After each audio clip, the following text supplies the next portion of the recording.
Salam sejahtera. Selepas timbul dakwaan Emma dah berkahwin, akhirnya keluarkan kenyataan baru. Artikel Rotikaya mengatakan, Emma Maembong nafi dah kahwin dengan DJ KD.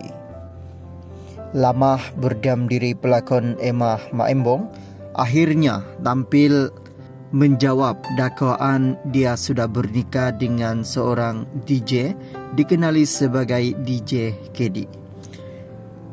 Memetik Astro Gempa, Emma berkata sehingga kini dia masih solo dan dia menjelaskan perkara itu selepas ramai yang menyangka dia sudah berkahwin. Lagi saya diam dan lari, ada pula yang ingat saya dah kahwin. Sebenarnya saya belum kahwin dan masih solo. Bila saya tahu pasal gosip saya dah kahwin ini pun, mulanya saya tak nak layan isu ini. Rupanya gosip itu masih datang sampai ada yang ingat saya isteri orang katanya. Sementara itu Emma mengakui berkenalan dengan DJ KG namun tidak pernah bercinta seperti yang dikecoh di media sosial dan masih berkawan. Kami cuma berkawan dan tidak bercinta.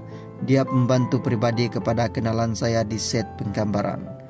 Saya bukan kenal dia sebagai DJ katanya. Dalam pada itu Emma turut menafikan dakwaan DJ KD punca dia bercerai dengan bekas suaminya Sazli Azhar serta mengatakan tiada siapa yang jadi punca mereka berpisah.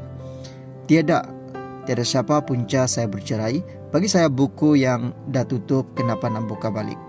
Saya selalu kata apa-apa yang jahat salahkan saja saya dan bukan orang sekeliling saya, katanya.